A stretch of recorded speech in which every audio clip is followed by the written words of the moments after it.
Oh, is it? Oh, okay. Yeah. Yeah, I mean, again, not much has changed since the last time. We're still talking great. We're both talking. Well, he's on vacation. So, technically,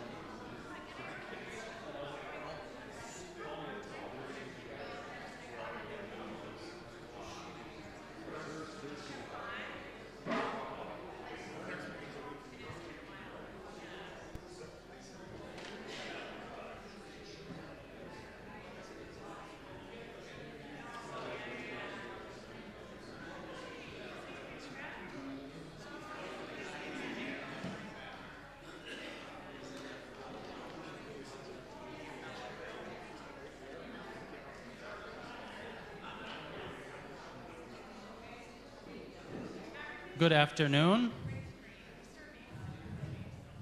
Good afternoon. Is this microphone working? Okay. Good afternoon by 1 or 2 minutes. Good to have all of you with us here today for our second open forum with the Multi-Site Planning Committee. For those that are watching either via stream or once it's recorded, we know you can't see our faces so that you can see the slides. I'm Pastor Scoggins. And also today with us presenting, you'll hear from Holly Jutt, Mike Adams, and Terry Helton, who will be leading us through some of the slides today. Just a couple miscellaneous notes. Just like at East, if you were at our New Life East open forum, we have a microphone in the back there. If it's kind of in the back corner, right where I'm pointing, for as many of us as possible, as we have questions, as we get into the open forum, please do what we can to line up at that microphone. I will have this handheld mic that will be running around to anyone who is not able to make it to that microphone. It just helps to kind of keep things flowing if we're able to line up in addition to having one that we run around. And we want to make sure that we're speaking into the microphone so that the people via the open forum or that are watching online or the recording can hear as well. I think those are all the notes I have for right now, but I do want to open us today with a spiritual devotional thought and then a prayer as well, just kind of to set the tone and the mood for today. Are those the church bells? The noon bells I hear? Very nice. If you know me, if you know even probably just 3 things about me, one of the things that you probably know about me is that I like, can anyone say it? There it is. I like coffee, right? That's one of the first things you probably find out about me. I like it to the point that I roast it myself. So it might be a little bit, not of a shock, that's too strong of a word, but for some of you to hear this, I've been without coffee for about a month and a half or going on 2 months. I cut it out for a number of reasons, and I just haven't gone back to it quite yet. And that's not where I want to get stuck with this story. I want to go on, and where the story goes is that I've actually experimented with tea a little bit, so non-caffeinated tea. And a few weeks back, who said woohoo? A few weeks back, we were at the farmer's market, and there's this woman there who has this, up-and-coming tea company that she's just kind of entrepreneurial spirit. And I found a couple of small teas there. One of them named Adaptogenic Root Brew. So a bunch of different roots, adaptogens, all that good stuff. I really like it, but then fast forward a couple weeks after having bought it, and that tea was about to run out. And so it was Saturday morning, and I'm thinking to myself, how can I get myself or my family down to the Kenosha's farmer market to buy some more of this tea before it runs out? And so I concoct this plan. We kind of had some plans that morning as a family. We were going to spend some time together. I concoct this plan, though, and I say, okay, we wanted to do some stuff as a family. Let's do that and get to the Kenosha farmer's market. But that wasn't just going to quite work for the family that morning. I was bringing in my own agenda, kind of my own selfish desires, the things that I wanted, the fear of running out of tea, and my wife and the kids were saying, we're not going to be able to do that and get to the beach and get back for nap time. We were a divided household, and it caused a little bit of friction that morning. In Matthew chapter 12, Jesus heals this man who had been demon-possessed. He was blind and mute, and he heals him, and now he's able to see and to speak. And all the crowds that were watching Jesus and this miracle that day, they're astonished, they're amazed, and they say, "Is this the Son of David?" And there the Pharisees are, ever jealous, ever working against Jesus, hating Jesus, wanting to stop him, hating the popularity, the people who are following him, the authority with which he speaks and teaches. And so they're whispering to themselves, they're saying behind the scenes, it's by Beelzebub that he drives out demons. That is the prince of demons, or Satan himself. So it's by Satan that this man is driving out Satan's forces. He's not from God. And Jesus, you always see his heart when working with the Pharisees. You always see how badly he wants to bring them to see that he is their Savior from sin. And so he is. He's forthright and blunt with them, and he calls them out knowing what's in their hearts. He says, "You guys, what you're saying is so foolish. Why, if I were Team Satan, to simplify, why, if I were Team Satan, would I be running around driving out Satan? That makes no sense. A kingdom that is divided against itself will fall. A city or a house divided against itself cannot stand." Those words from Jesus, how powerful in that context, how powerful in any context. How powerful for my household that morning. I was bringing in my own agenda, what I wanted to see happen, what I thought was good for me, and it caused friction. How powerful those words for our context. These next few months are very important for our congregation. And being on this committee has been an incredible experience, one that I have at times loved and at times been very stressed out about, as I would think the committee members can say as well. But this is not my first rodeo. I know I've only been in the ministry for 6 years, and I'm still a young guy and quite inexperienced. But in those 6 years, if you remember, back 3 years ago, 4 years ago, when we were doing the initial round of mergers, one of the congregations that voted to merge did not actually make it to the merger. I was the guy that was leading that congregation through some big changes and through the decision to close that congregation down and then come to these other sites. It's not my first rodeo in seeing the spectrum of reactions that come with leading change in the church. And the details that we're going to talk about in the coming months, they have some importance. They have some importance, but there's something that is far more important. That over the course of the next few months, we become a united household. We become a stronghold. Because if we do not become a united household on track to become a stronghold, in 10 years from now, we will be preaching the gospel from a position of weakness. And if that's God's will, that's God's will.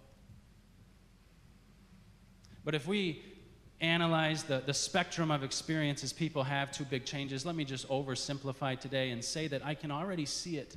Having been through it and now going through it again, I can see two different camps of reactions largely. Most people would fall into one of these camps. Those who are excited, those who have been waiting for these changes, waiting for the churches to move forward, waiting for these conversations to happen, and then those who are struggling, those who are hurting, who are afraid, who are anxious. If over the next few months we are going to become a united household, it doesn't mean that we have to agree with everything. It doesn't mean that you can't fire questions to us up here. That's the purpose of these things, is to help us sharpen the direction forward. So bring the questions. But dear brothers and sisters in Christ, may our prayers for one another be this. For those of us that are excited, for those of us that are ready for these changes, may the prayer be that we have the patience, we have the compassion to respond in love to those who are hurting, to those who are struggling. And to those who are hurting and those who are struggling, may our prayer for those of us be that we would open our eyes and see the position that our congregation is in. We can work with one another in love and compassion, but we cannot go back. And we cannot stay stuck.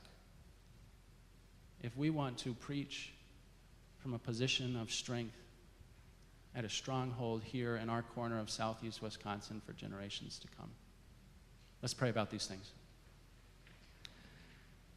Gracious Father in heaven, in these coming weeks and months, as we debate, as we question, as we sharpen our direction forward, we ask that it would be a healthy, a healing, and a unifying process.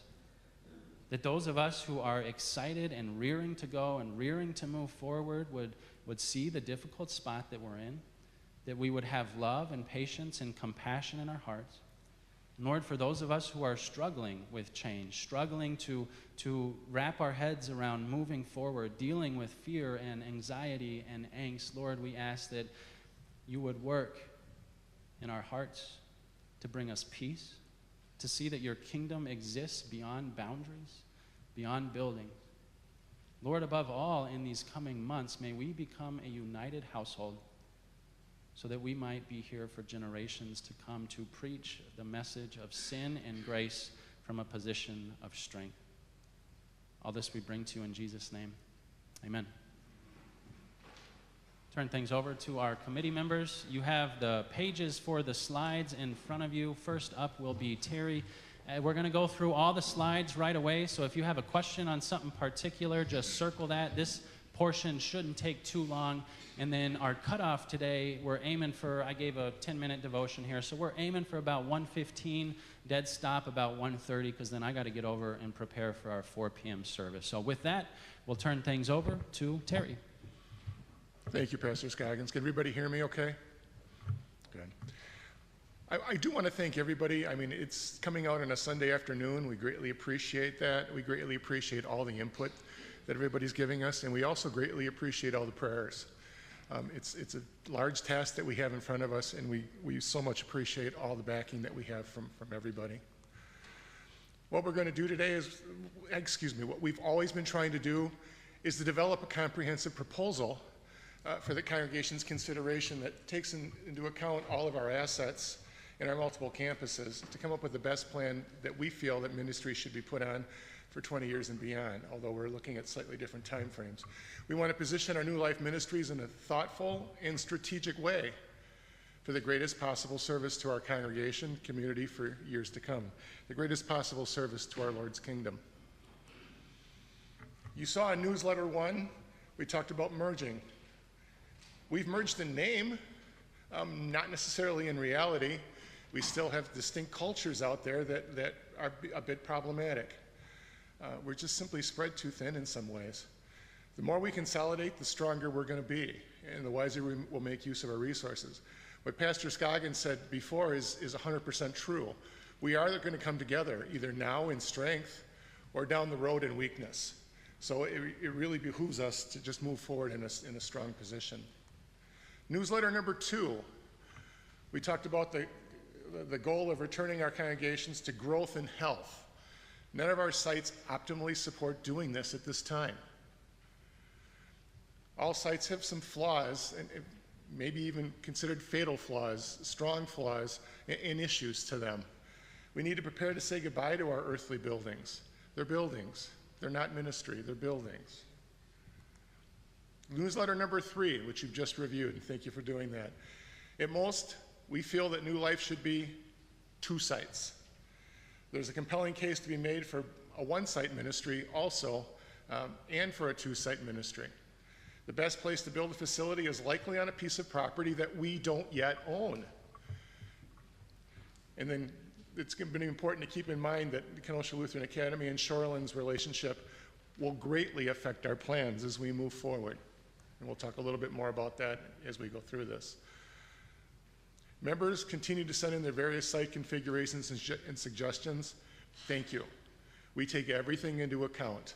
You know, this was a large undertaking. I don't think any of us understood when we went into this just how large of an undertaking this is. There was many facets in front of us that we didn't even have a clue about that we've looked at.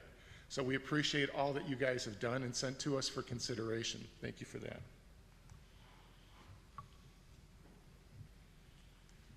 There you go. Okay. Right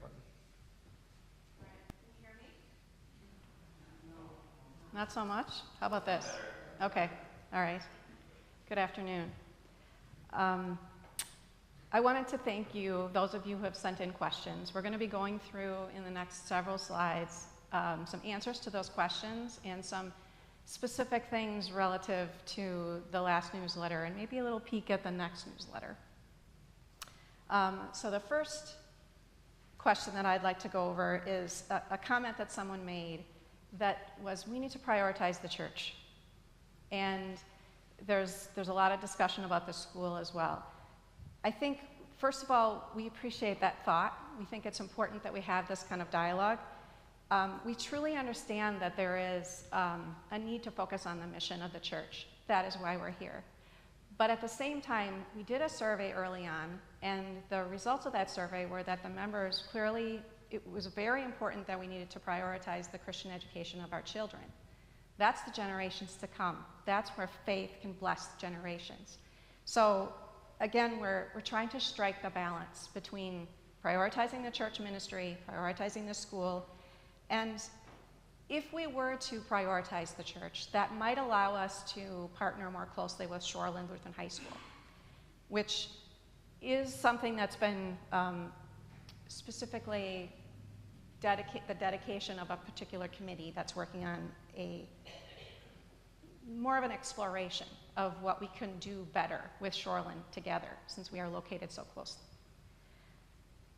Then another question is, someone mentioned, hey, committee, we want you to understand that there isn't probably going to be an answer that is a clear, simple, one that everyone, or that's greater than 75% of the people, are going to agree with. So we appreciate that thought as well, and we've been struggling with that also. And I think it's important for us at this time, hearkening back to the words that Pastor Scoggins shared with us, that allowing the ability of how many of us go back to Romans 8:28 in our daily life, God works through all the challenges that he gives us. We know that all things work together for good to those who love God and are called according to his purpose. Our purpose is to make sure we have the stronghold of faith for generations to come in southeastern Wisconsin. So we need the spirit of collaboration that Pastor spoke about. It's going to be difficult for us to take our brothers and sisters along all to the same place in the same goal. But while we're compassionate along that road, I think we'll get there. Then another person had specifically stated in a comment to us, and I mentioned it at the last open forum as well, can we please go back to the old names? Can we go back to Mount Zion and Friedens and Bethany? So we discussed that at our committee meeting, and our committee is not going to recommend that we go back to the old names. I mean, it really is important now that we, even more than ever, are going to proceed and go forward with the spirit of unity. Go forward as New Life, with New Life's ministries. The spirit of unity is more important now than ever. Then there was another question. How much does the Pleasant Prairie property bring in annually?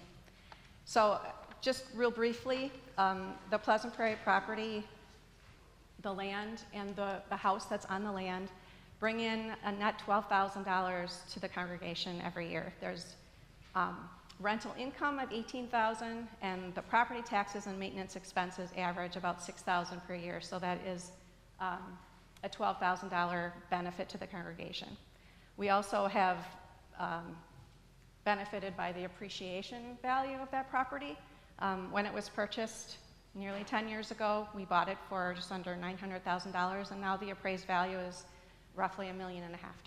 So land has been a really good investment over the last several years. Next, here's 3 comments that were made that are kind of similar but yet different. So this is about striking the balance. So some folks were saying we need to build on the Pleasant Prairie property as soon as possible, church and school, get it done. Then some others were saying, hey, we need to sell the Pleasant Prairie land and use it to fund our other investments that we're going to make, our future endeavors. And then others said, hey, we really should keep the Pleasant Prairie land as an investment because the community of Pleasant Prairie is growing, land is appreciating there rapidly, it's a very solid investment. And we thank you for all these comments and suggestions. This is kind of the balancing act that we're trying to achieve. There's clearly a lot of different possibilities, and we're blessed with many different options. And so I think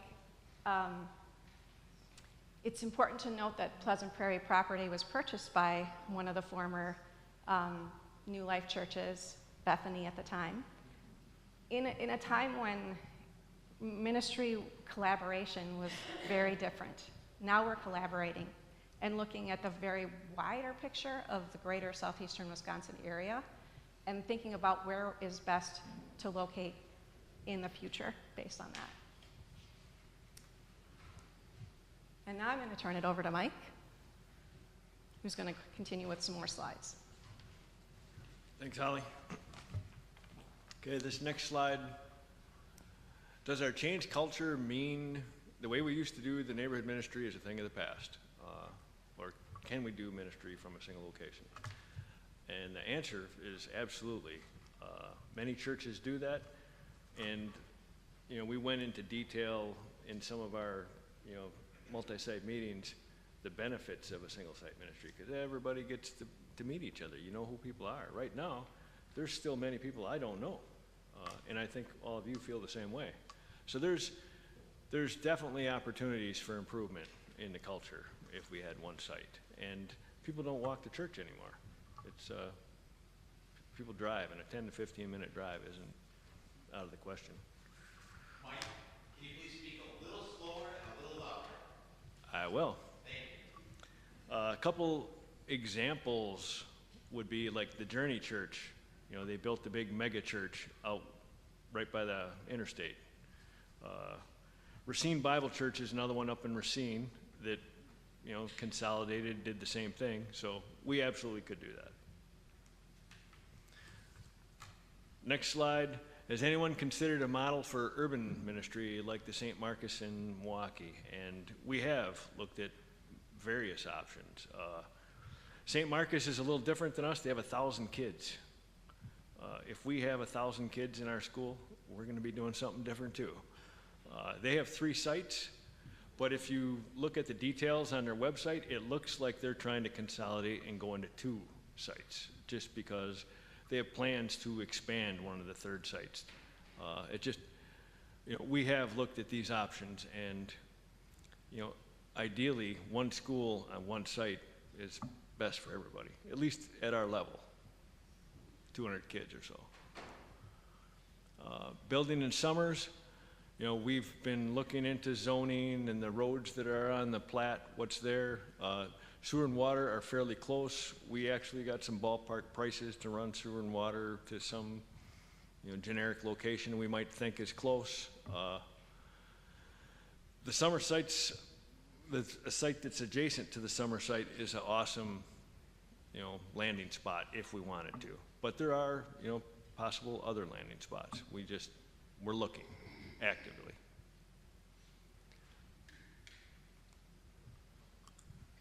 Do we have building plans drawn up?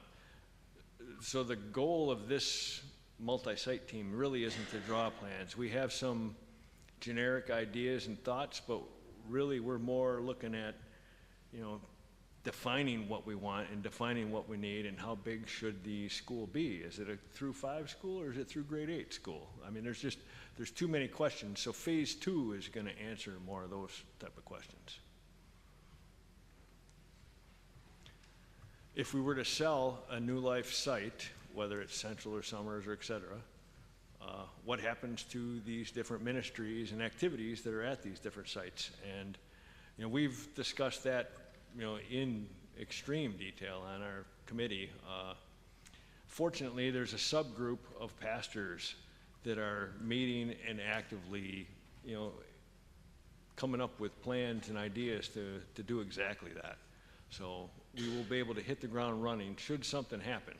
We want to be prepared, similar to when it was Bethany and Walgreens approached us, are you willing to sell this? And it took us 3 years to decide, and Walgreens didn't want to wait. So we're going to be prepared this time. Have you looked at where our members live in relation to possible new site locations? And yeah, we've done that extensively as well.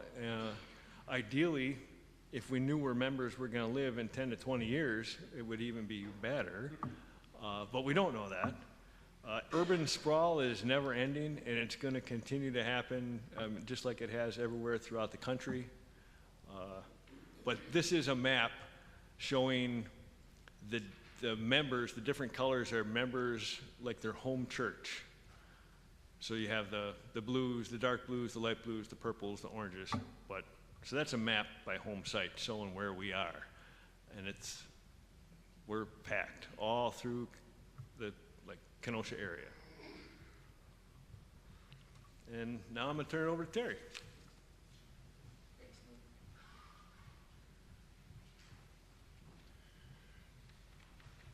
We've looked very closely with what an expanded relationship with Shoreland might look like. There are numerous possibilities out there. We could have one possibility where all the grades are on the Shoreland campus. Shoreland just purchased 30-some acres of land. They have an opportunity to maybe do that. We've looked at the possibilities of grades K3 to 5 on a New Life campus and 6 to 8 on the Shoreland campus. We've looked at just chatting about assuming Shoreland's branding and working from a synergistic perspective. And one of the things that's most important that we consider in this is what I just said, a synergistic relationship. Not necessarily the best plan for KLA alone or the best plan for Shoreland alone, but the best plan for both organizations and more importantly, the kingdom. So there's a lot of discussion that's continuing to go with Shoreland as we look at this. Some people have asked, I don't see how an expanded relationship with Shoreland would be beneficial to New Life. We've met numerous times, and the only way it's going to work is if it's such a way that it, again, is beneficial to both organizations. As the conversations continue, we'll continue to keep you updated. I can tell you we next meet with Shoreland a week from tomorrow, a number of us. So discussions are ongoing. What's our timeline? People ask, what's the timeline? Well, our timeline is dependent on a number of factors. As the congregation begins to move forward and make decisions, timeline elements will become more concrete. For now, let's just consider some of the general phases in front of us, which will be discussed more in the next newsletter number 4. What's phase 1 of our ministry plan? Consolidation. Before we can begin to answer questions about building specifications and project budgets, with any kind of accuracy, we need to consolidate our resources.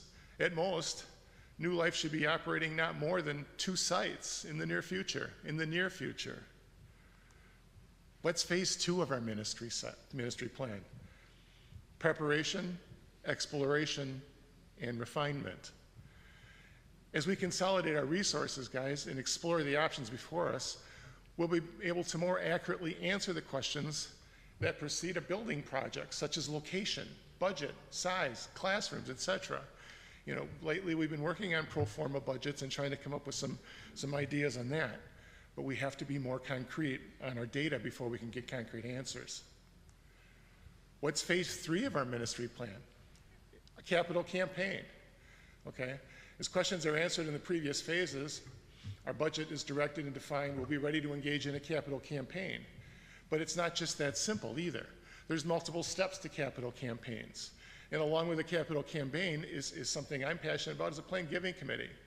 We need to explore all of the resources that are in front of us, and we really need to start doing it in the near term.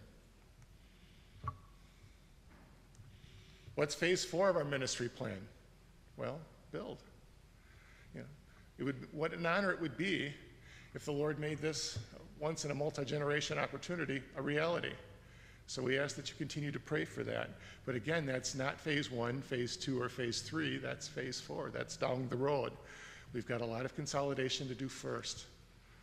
So I'd like to open it up for discussion, a little bit on the newsletter summary.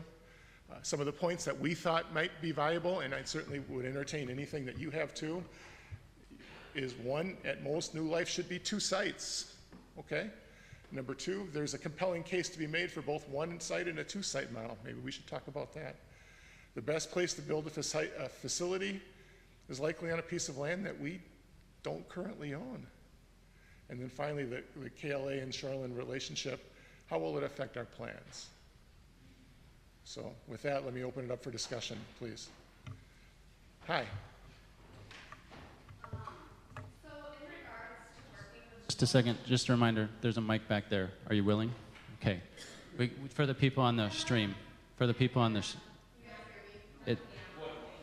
it's for the stream. Sorry, so sorry. There are a lot of people who couldn't make it, but obviously really, really would like to see all this.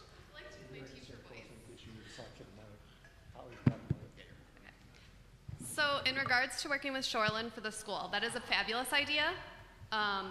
It focuses on the future of the school with the shortage of teachers that was mentioned in the article. And it could solve multiple problems the Synod may face, which has also been discussed in the article about possibility of consolidating other schools. Several other schools in the community have a K-3 through 12 program, and there are several benefits to it, one being transportation, and also like mentoring with the youth. So there's so many benefits to that. I'm so excited for that, to see that progress. There were lots of comments about generations to come and how, especially with the school. Something that really hit me hard was less than 50% of our current families at KLA are members of our congregation.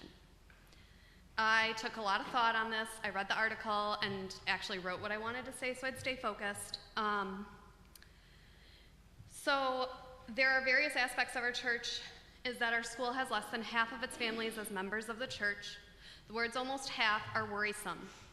Some questions that I have are the families that aren't members of New Life, members of another church? What percentage are not members of any church? My concern is that we are no longer primarily focused on growing the faith of the current members of our congregation, which is not a bad thing. The school appears to focus on outreach to new souls, which is awesome. It just seems that as our percentage of non-members at KLA has been increasing over the years. Nurturing and outreach are different. They have different needs. And while I personally, as a mom of 2 young kids, would prefer to see a focus on nurture, I see the need for outreach. And I would not oppose if our school changed their focus to more of an outreach. So I guess my ultimate question is, as we are looking at this and moving forward, we have to consider this question: what is the focus? What is the primary goal? I'm not asking for a mission statement. I am asking point blank, what is the focus? Both outreach and nurture serve a purpose, and while looking at our overall missions, we need to evaluate the pros and cons of each, and I really think that changes how you deliver instruction and how you support these families, I guess, if that makes sense. So I like both, they're both beneficial. But what is our focus going to be moving forward?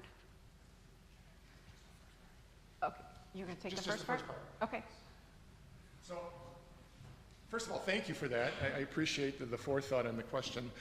You are absolutely correct that a teacher and a pastor shortage for the same way is definitely an issue that we're having in the Synod. I don't have exact numbers at this point, but I believe that we're a little over 200 teachers short at this point.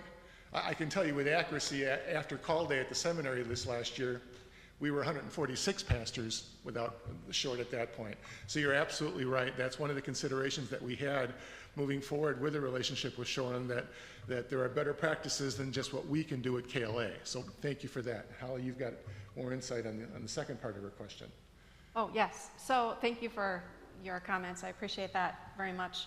As a mom in the school, I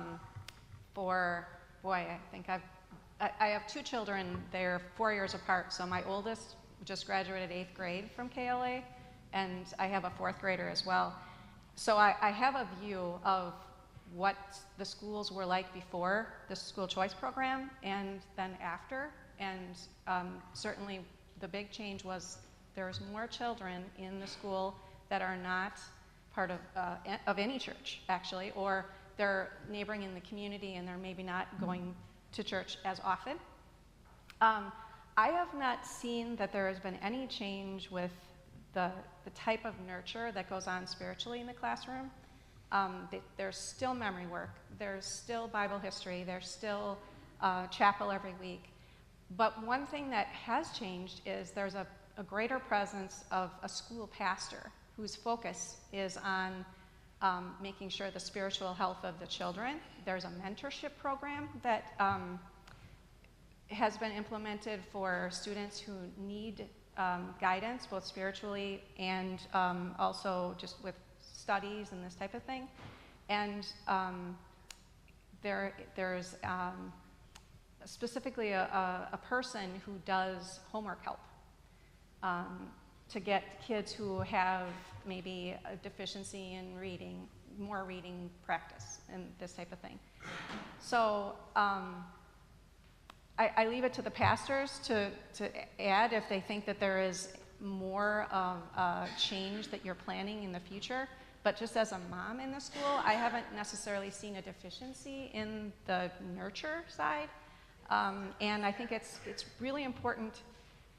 I see from the financial side, I've been involved in the finances of the church for probably going on 20 years now.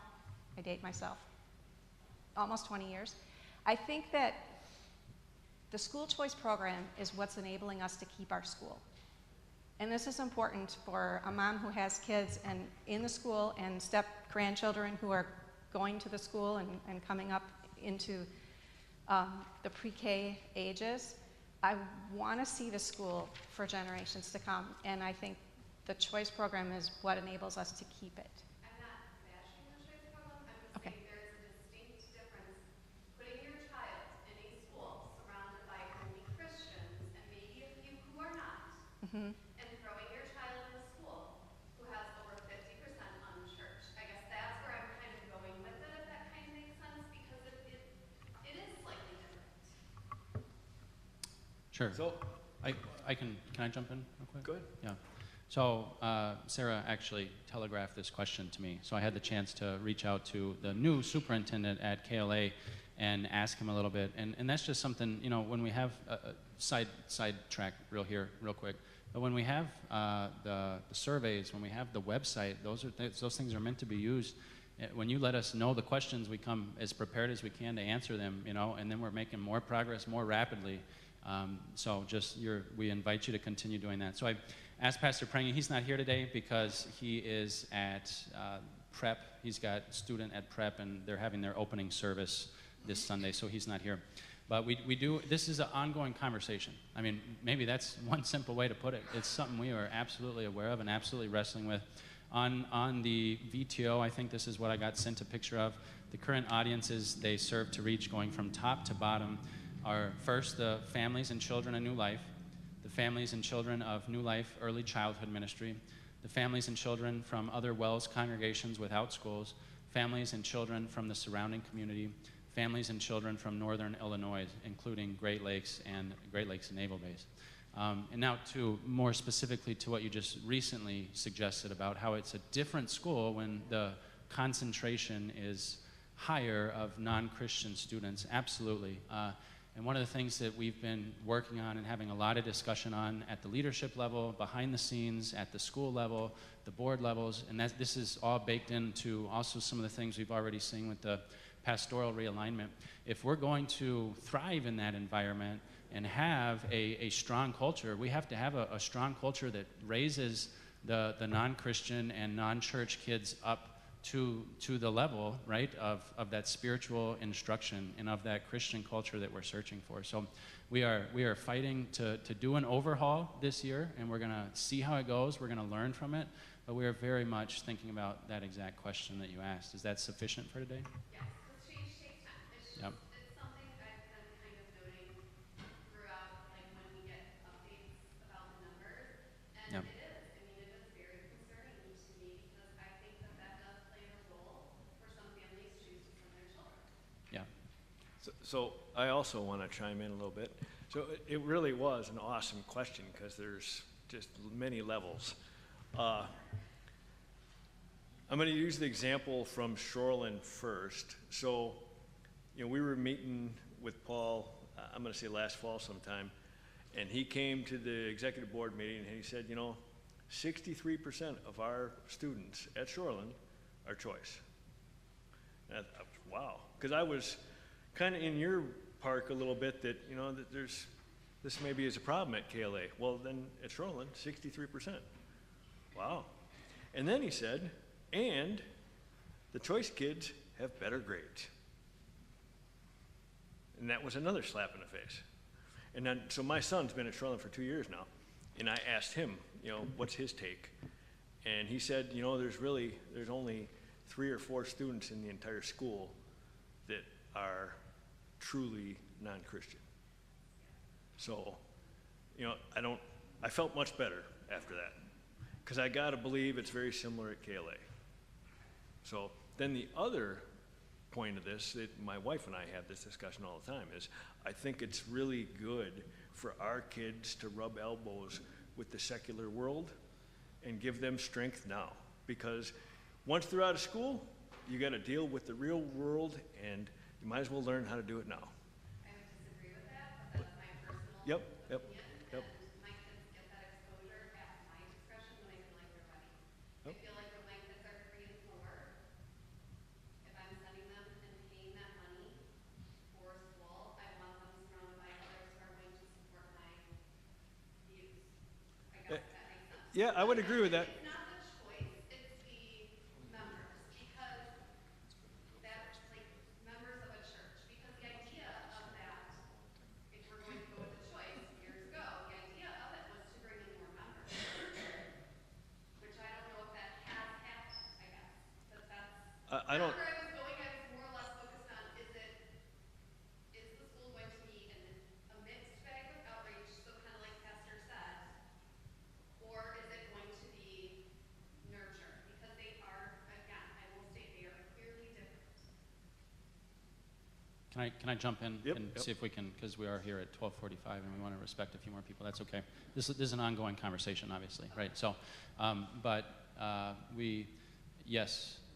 we are working. Some of the things we're working, just to go into some more detail, like the harvest strategy, right? Like if we're working to jump into the deep end and figure this out. Like basically, we're stuck until we can figure it out. You know, we're going to overhaul the harvest strategy. We're getting 3 pastors on campus this next year.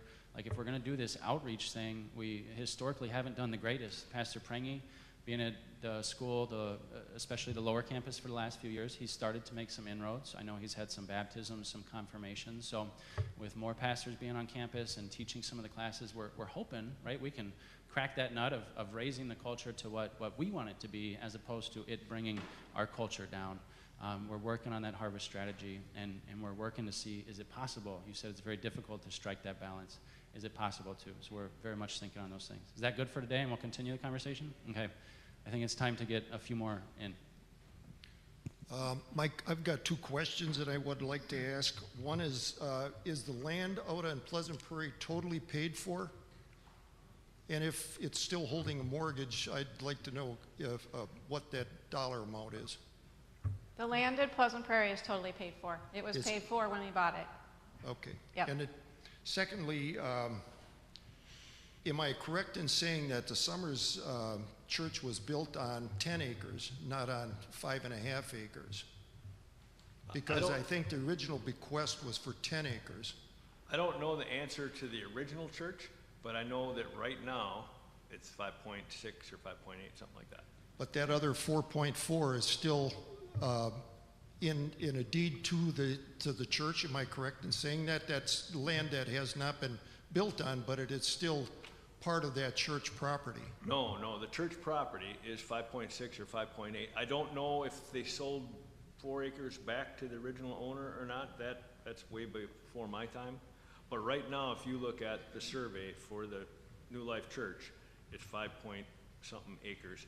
And the rest, adjacent to our site, is owned by someone else, all contiguous, 32 and some acres.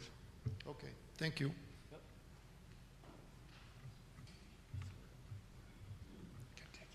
Hi, Larry Dubas here. I've got a question regarding slide 22. On it, you make mention of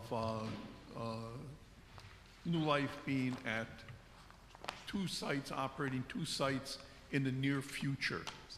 When you talk of near future, can you put some flesh to that? What kind of time frame are you talking about? Is that next month, or is it 10 years down the road?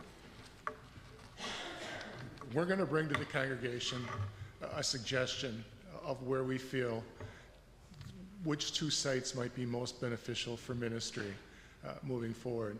One of the biggest components that we used in formulating those thoughts was culture. How do we most appropriately gather the congregation together in a cohesive fashion? I will say that worshiping smaller services isn't always good at cultural enrichment. It needs to be a larger group. So we don't have a direct answer at this point until the rollout, but we're coming close to a formulation. But we are going to formulate and come up with a presentation of two sites initially. Yeah. Less than 10 years. Yeah, and then moving forward eventually to maybe even one site. Cindy? Hi. I have three things. My Okay. first one is related to Christian education, and the comment was made here that Christian education is of children is one of our top priorities. Personally, I would like to not only acknowledge that, but acknowledge the fact that Christian education is a lot more than just that. It is Sunday school, it is catechism, it is family devotions, it's family Bible time. I think as a congregation, we need to be a little bit more conscientious of that being more than just day school. In that I just believe that the Wisconsin state has a 5-star scoring system for our schools, and from what I understand, KLA is a 1-star school, and I was just wondering if our greater congregation was aware of that fact. And given the open-ended nature of where we are going with KLA and with the collaboration with Shoreland, would it be possible that a collaboration of Shoreland might actually take on some greater importance, given the fact that we appear to have a failing school? And then on top of that, would the congregation still feel the same way about Christian education and what that means to our congregation, knowing that we seem to be startled with running a school from the education side of things? And is there a performance improvement plan currently in place or getting into place regarding how we are going to improve that STAR score? And are there measurable goals? Is there a time frame involved so that we can improve the education that we're giving our children? Okay. You want to start or you want me to start? All right. Hi, everybody hear me? So in regards to the school, thank you for bringing that up, because the 1-star rating, clearly well aware of what's going on, right? So this is a whole host of issues when it comes to teacher shortages, to everything else that, since the pre-COVID, right? And I know people get tired of hearing it, but it's just something that has to be brought up. So one of the things that we recognize is some of the issues and our shortfalls that were happening. Now, to answer your question when it comes to, do we know about it? Yes. 2, is there a plan to change it? Yes. We've been in contact with Dave Leonard. In fact, we just had a meeting a couple weeks ago about it. And actually the numbers have been improving, but since it's not an open record yet, Dave is waiting for that to finish, especially with some of the state records, to be able to release those numbers. So in coordination with Shoreland, this truly is something where when we talk about resources, we're talking about not just with New Life and some of the questions that you had brought up earlier, but it's really a bigger issue, okay? So the students that are going down in numbers, right, we have to talk about, it's not just outreach, but inreach, right? So if we have a typical, 550 people that are worshiping every Sunday, but we have a congregation size of 1,300, it's a bigger issue. So where are the kids? Where are the families? How do we promote our school if our numbers are going down, which then brings up the choice program? So there's so many things that are being involved, which is why Shoreland has been a hot topic of discussion. So resources wise, yes. When we talk about the other schools in the area, they're actually, I'm not going to speak for them, but they're not in as great a shape as either, especially when it comes to enrollment. So we're looking at more of a southeastern Wisconsin type ministry because it is important to the congregation. I don't know if that helps answering your questions. I wish Dave was here because he could elaborate on some of the numbers that are. There's Dave. He's hiding in the back. So, Dave, did I sum that up okay? I know that you couldn't release those numbers. That's as much as I can say right now. Yep. So. I just don't want to see our children's Christian education completely wrapped up, though, in the day school only. There is more aspects, and there's more children that are involved in our congregation that don't go to the day school, that they get left out. Yep, absolutely. So we're talking with Shoreland quite a bit, right? Yeah, but Shoreland has nothing to do with our children of our Absolutely. congregation. You're right. So these are the things that I know the thing that gets brought up in our meetings a lot is we have to be able to control what we can control. And clearly systems, you figure out what works and what doesn't, right? So, it hurts when you have to look in the mirror and go, maybe we're not doing this as well as we should, but But even separate from the day school, just our Sunday school numbers are abysmal, apart from any day school things. So I just don't want to see Christian education just fall into the umbrella day school and get forgotten about in other aspects that are important to our families. Yeah. Well, thank you for bringing that up because we're well aware. Second. Yep. Yeah, I just want to make sure we're not talking past each other, right? Those are two issues, and Pastor Newman has something on it. We're on that one too. It's far bigger than just a Christian day school issue. Yeah, just so you know that the leadership team, the ministry council, and the pastors have been discussing the Christian education situation for those that are not going to the day school. And there is a new plan that is about ready to be rolled out in connection with all the recommendations that are coming down. That's going to address that. So please be aware that we know what you're talking about. So. All right, my next thing was regards to Water of Life in Racine. I think they're also a new joint congregation in Racine, and I thought, and I know my memory could very well fail me, they were looking to potentially build, and I want to say that was going to be in Sturtevant, which how would that impact our plan if we were trying to put some eggs in a summer's basket? Has that been looked at all? As far as I know, Water of Life is planning to build, but they're planning to build on their Racine school campus. They have no plans to build a church in Sturtevant as of right now. Okay, even that's still close to the border though, isn't it? They're just expanding their school at the location that they're at. Oh, so there's no church thing? There is that's where Epiphany, the old Epiphany worships, and there's a remodel. It's a remodel going on. They're not planning on building anything new elsewhere. Okay. For those who are listening online or watching the recording, the answer from Pastor Newman was they're not building at a new site. Any expansion they do would take place where they presently are, correct?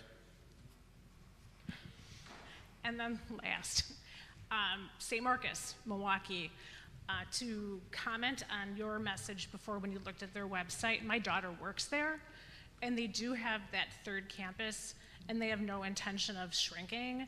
That third campus is relatively new because of their growth, and they are still building up into the K3 to 8 footprint there, so they just keep growing. They are a 5-star school pre-COVID, so I don't know if that would be somewhere that we would like to pick their brain at. They've got a fantastic superintendent up there, but my real question was going to be regarding St. Marcus. The footprint of the main St. Marcus campus and church, if anyone's been there, to me is exactly the footprint that East has here.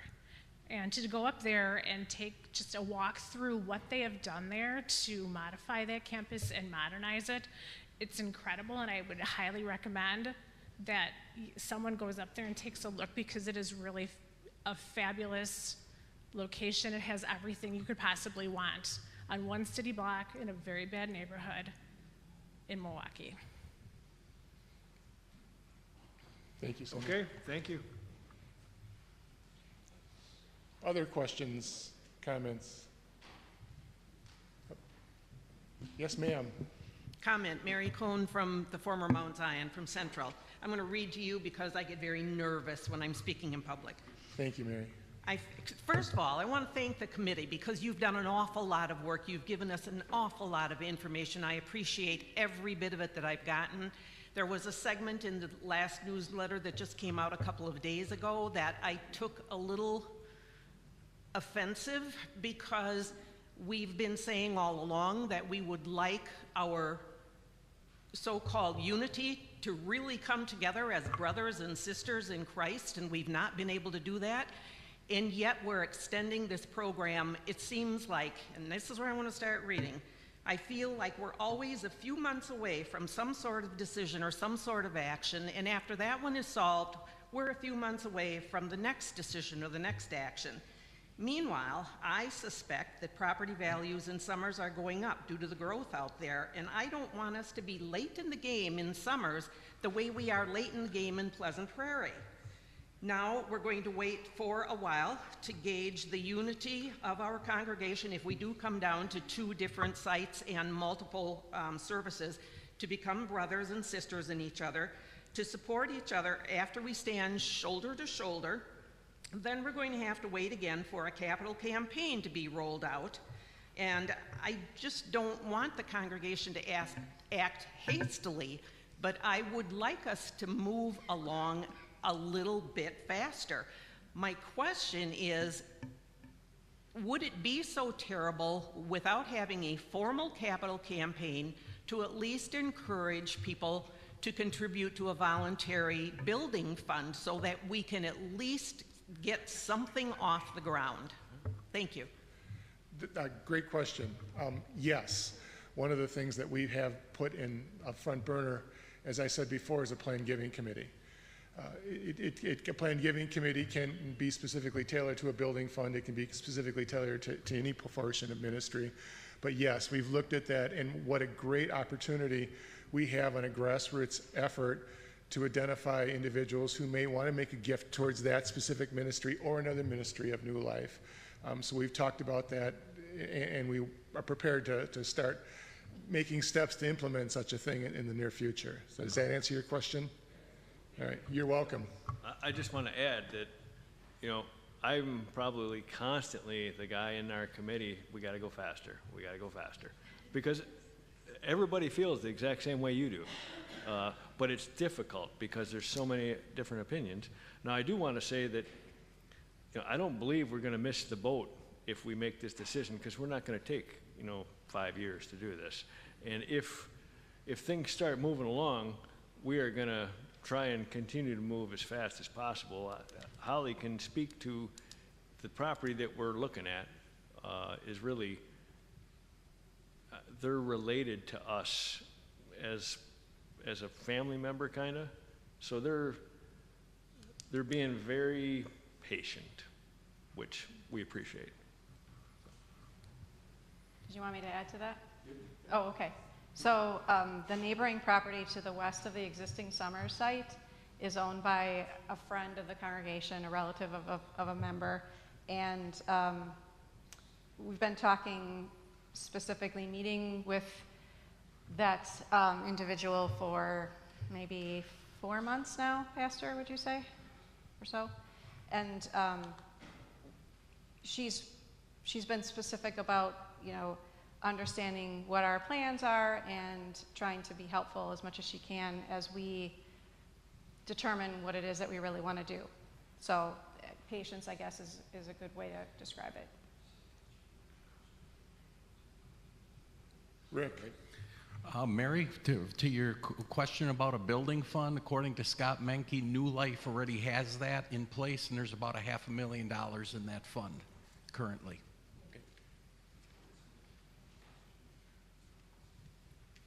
Yes, sir. Hi, Pat McDonald.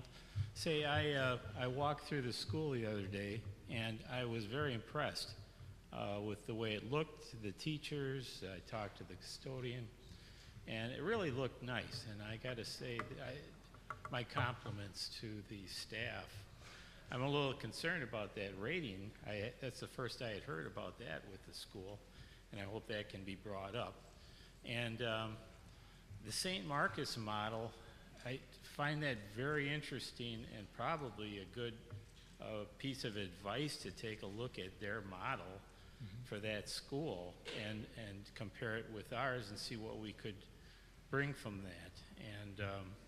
And as far as the number of campuses, the East Campus right now is big enough to take care of everybody.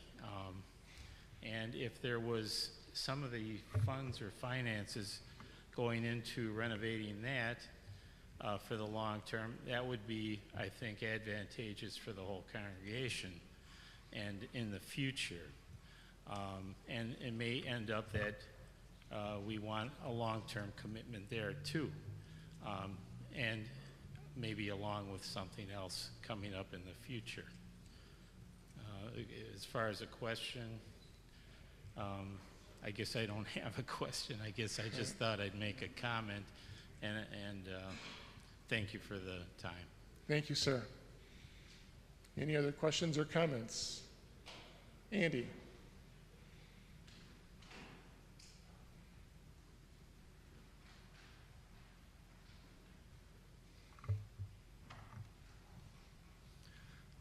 Thanks you guys for your efforts and work. How much is the property at Summers? What are they asking for that, or what do they need to get for that? Because we've heard, you guys keep talking that it's available, but we never heard a price on it. Said it was like at assessed value. Is that what it was? Yeah. So it's something like 33 acres, right? 32 point. Roughly, and she was asking 1.2 million, right? Is the assessed value? You're the finance close expert. to the tax basis that she has in the property. Yeah. Yeah, $33,000 an acre, which is below the value of some other properties that have sold in the area. So she's being very kind. Okay. The property that's just north that Pitts Brothers has for sale, if I remember right, was 60 an acre. So, and because of Microsoft up in that area, there's property further north that's going for like 130, 135 an acre, thousand. So, Another question is, are we growing or are we declining? Because I see it both ways in here. Pastor Scoggins, I think that falls squarely in your realm because you. Growing or are we declining? Yes? Can I answer the question that way, right? I think in newsletter number 1, there's a lot of factors that go into that, and we just are going to have to continue tracking this. Best we can tell as a committee, we're not experiencing growth coming out of COVID. The congregations that are growing coming out of COVID, at least the ones that I've seen as I've poked around, you can go, if you're a data person, go and you can browse, type in Wells Congregational Services into Google, and you can see congregations and look at their statistics, and they have all this data. The ones that are growing have resumed their upward trend, and they have already surpassed their 2019 numbers. So if you go back to newsletter number 1, maybe Pastor Newman's going to correct me or have something to add to it, but in newsletter number 1, you saw that, and we're wondering if what we're experiencing is what will maybe get termed the COVID bounce. Already looking at our summer numbers this summer, we're wondering if we're even gonna break our last year's attendance numbers. So these are ongoing conversations. We absolutely understand. This is all part of the consolidation conversation of bringing our resources together, strengthening ourselves so we can be more organized, so we can march as a unified body. That's part of the pastoral realignment. We're very aware of these things and aware that we're not just rocketing upward yet. We've still got a fair amount of work in front of us. So I'll let Pastor Newman, you stood up. Did you want to add some to this? Yes, we definitely have gained new members in the last few years since we merged, a steady stream of them on a regular basis. We're running Keys classes, big classes on a regular basis. One of the things we're struggling with, as Pastor Scoggins says, is there are a lot of members that became inactive around COVID. There was a big group that became inactive at a couple of our congregations before COVID for whatever reason, and then of course coming out of COVID. So we are putting the structure into place, the manpower into place to go after the delinquent members at this stage. So our congregational statistics tell us that we started this process as about 2,000 people. We're down to about 1,700 people right now, with more work to do on that front. But as we're continuing to go after those members, the worship attendance has climbed the last year and a half, which is a good thing. More people are engaged there. And there has been Bible information class that has brought new families into our midst. So that's why I think his answer to you is good. Yes, we are both growing and declining in those ways. So. The next question is, it's mentioned here that it's cheaper to build than to renovate. I looked into that, and everything I read, it was cheaper to renovate than to build. That's just what I read. So, I've put quite a bit of time into this, and I've talked to all the big boys on costs for things, and for sure, that's why urban sprawl is a thing. Riley, for sure, the new Lakeview, is it Lakeview School, the one that's going up? That's like a $17 million project, and I don't remember the cost per square foot, but it was half of what they charge, less than half actually, of what they charge for renovating someplace. The number that I kind of remember, St. Joe's wanted to renovate their campus down in southern Kenosha, and the number they got for renovating what they have was over 50 million. So. Okay, I heard some time ago, I don't know if it was for residential or commercial, but I think it was for commercial. The build is $400 a square foot. But back to what I Googled, cheaper to build or renovate. In the first 12 or 15 sites, everything was said it was cheaper to renovate. So that's just more or less a comment, okay, guys? Thanks, Andy. I appreciate it. Yep. Mike, the building repairs, you're scaring me. Fatal flaws, $300,000, 4 major repairs. Can you elaborate on that a little bit? Start with maybe east. Tell us what the problem is down there. 2 major repairs. So east we have roof that we're going to have to repair sooner or later. We have tuck pointing in the towers that we're going to have to repair. We have some boiler piping that we need to repair. It's there's a long list at east. Okay. And there's probably some issues that I'm going to say, in the basement, the foundation area that I would like to address if we're going to stay there. Probably the biggest thing is the towers. For example, we randomly, I'm probably making it sound worse than it is, but we randomly have bricks coming off the towers, off the bell tower, uncontrolled. I mean, I need to get a guy over there and do some tuck pointing on the outside. But well, he was ready to come in April. Yeah, I know, but we're spending all kinds of money. I'm trying to, cash flow things a little bit. There's, on the inside of those towers, it's going to be a lot worse. We actually got a cost on, what would it take to demo a tower? So and what was that? The church, it was like 500. To double the towers, yes. Or the whole church? The whole church. Okay, but what I read was just the belfries were supposed to come down. Say it again? The belfries were supposed to be torn down? Well, so the old site committee that went through and did this in, I'm going to call it 2020, they recommended taking the church down because of all the repairs. That's the one that Riley was on and a bunch of other people were on. And they recommended just taking down the whole church. Really? Yeah. And in the meantime, it's been tuck pointed a few times, and it seems to be pretty sturdy. Oh no. The belfries. So you just make an appointment with me, and we're going to go on a little walk. Well, I don't know. It's a conversation, I guess, isn't it? Yeah. Okay.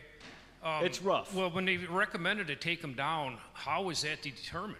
Was there somebody that came in there? So yeah, Riley went through with a couple of his friends, so getting informal quotes, because most real contractors, big boys, they're not going to come and give you quotes unless you have, an architect drawing up plans and do kind of like St. Joe's did. And so Riley, just leaned on some friends, hey, come and let's talk about this. And so when I talked to him just recently, and I said, hey, I kind of want to resurrect this, let's go to East, he was not being obstinate or anything. He just said, no, I've been through that already, and it's ridiculous to even think about putting money in there. That's what Dave Riley said. Well, Andy Christensen from Christensen Masonry, he was there. He didn't say anything about that. They were in poor shape. He was ready to come in and tuck point each of them for what we determined, put like $5,000 on each one of them. Well, and if they have to come down, that's going to be $25,000 to take them down, and then we got to put a roof on them now. It's going to be more than that. And Okay, I think it's cheaper to what repair. What he quoted was 1 week's worth of labor to just do whatever they could. And that was without getting up there. Don't you remember? We said, hey, what can you do for 10,000? And he said, we can get something done. What, 1 week? But that's on the outside. So you and I need to go up on the inside so you get to see the real deal. Because it's rough. Well, last time I was up there in 8th grade, it was pretty sturdy yet. So let's move over here now. Oh, wait, no, one more thing. The roof, if I remember right, maybe Dennis can, or somebody from Frieden's, it seems to me that roof is only about 17 years old on the sanctuary. And I'm pretty sure, I would say they put 30-year shingles up there. And with the pitch of the roof, those shingles are going to last longer than 30 years just because of the pitch. We still have the old school as well. And the flashings. Well, say it again? They seem to be pretty good Okay. shape yet. So it seems like that's only halfway through its life of those shingles. At 17 years, I'm sure it's a 30-year shingle up there. well, they're curled, but so you and I for sure, we can take a walk because it's good. For East, so you weren't here when we had the engineer here. There's definitely some issues with the structure that we need to deal with. We have the roof on the education wing that we need to deal with. That's that going to roof be is 12 years old.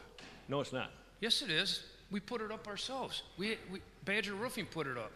Not we had this- it done when this one was done. I'm talking about the education wing. Yeah, that's what I'm talking about. It's a rubber roof. Badger Roofing put it up about 10 or 12 years ago. Oh, wait a minute. Are you talking East or Central? Here. All right, so that's a rubber roof that was put up by someplace in Madison. And You're talking about here? Yes. Badger Roofing put it up. No. Okay, I hired them. Are they out of Madison? What do you say?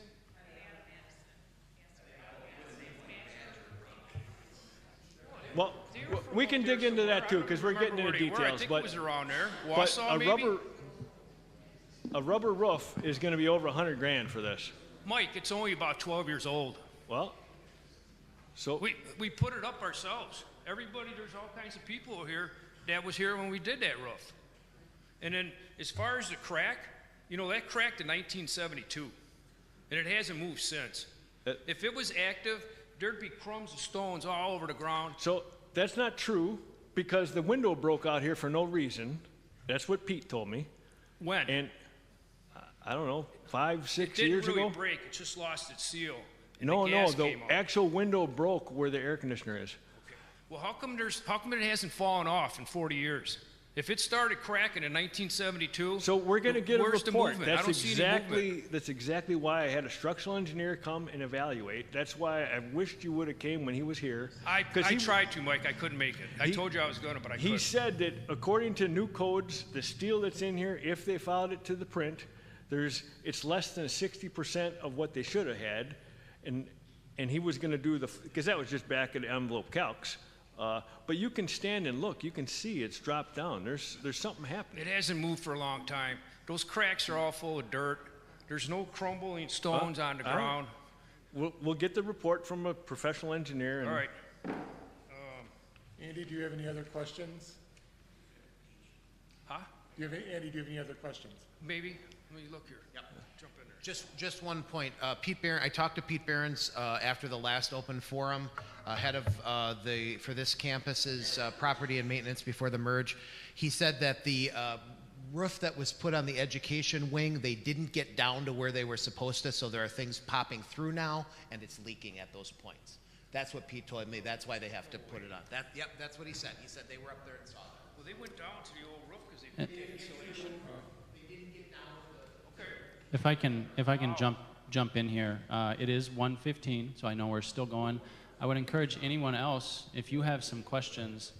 Obviously, building and grounds, that's a complicated thing. We'll be able to continue discussing. If anyone has any other questions, please raise your hand if you can't. I have another question yet. Has anybody gone through the Summers property, like for assessment? Because the agents came through all of these. Has anybody gone through Summers? We got an assessment on that, or Pete and I did, and we started there because we figured it would be easy. but So- Pitts didn't go through there like the other. Pitts Realty didn't go through there like they did through. We've had the evaluations done on all campuses. Yes, that was in the first newsletter or second. Okay. Any other questions or comments? All right, just to chat about some upcoming dates, the next newsletter will be out August 24th or next weekend. Next open forum will be September 8th at Summers location. We'll make a recommendation at the September 29th at the East location. There'll be an open forum on October 13th at East and a congregational vote on October 27th, and we haven't figured out quite where that's going to be yet. Does anybody have any questions on anything that we've talked about today or anything else that we want to cover before we go? Pastor Scoggins, can you close with a prayer of blessing, sir? Well, we got some other pastors here. Can I dish it off on one of the other pastors? Whatever you'd That's like to fine. do. Okay. I'm going to give it to Pastor Pagel here, who's trying to hide himself. I'm already taking your service this afternoon, so you got a lot of... Here we go.